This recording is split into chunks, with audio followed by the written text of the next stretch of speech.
Hi, my name is Steffi and I'm a recovering fixer. So when my loved ones are in pain or going through difficult situations, that is really, really hard for me. Like I feel hurt by that as well. And in the past, what my solution would be was to come up with solutions to really help them with advice and look at other angles and really see how they could move away from that pain and that difficult situation into something better. And I felt like I was being really helpful with that. I felt like, okay, I'm really helping them get better. I felt great about myself. It felt like I helped them. But really what I've come to realize is that it's not actually that helpful. I think mostly when people want to share how they feel, they just want somebody to listen.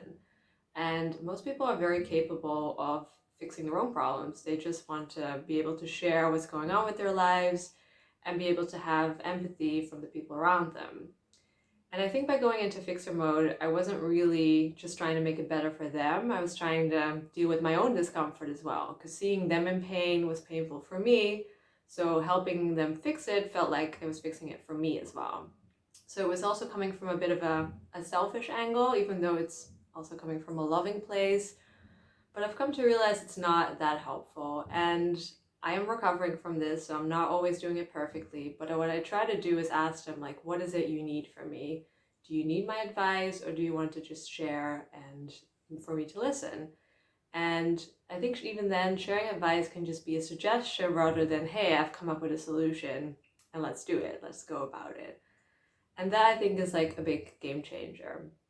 Now, I've noticed that I also do this for myself sometimes. I really want to fix my problem and fix the way I'm feeling and look into solutions and look into what I can do better rather than taking a time to just sit with it, to process, and then move forward from there.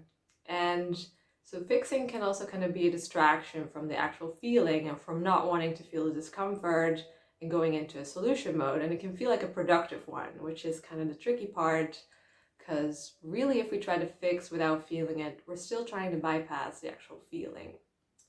So I think to prevent that is like just be with discomfort, whether it's your loved one's discomfort or your own. If we can tolerate that and sit with that and then move into like a different state or a solution, that can be so much better and more productive than trying to move away from it too fast and trying not to feel the discomfort that's going on by going straight into solution mode. Now, if you're recognizing yourself as a fixer, there's nothing wrong with that. We do it from a loving place, but coming from a loving place doesn't always mean it's actually helpful. So it can be quite helpful to ask our loved ones what they need and to see how we can show up for them better while also taking care of ourselves in the process.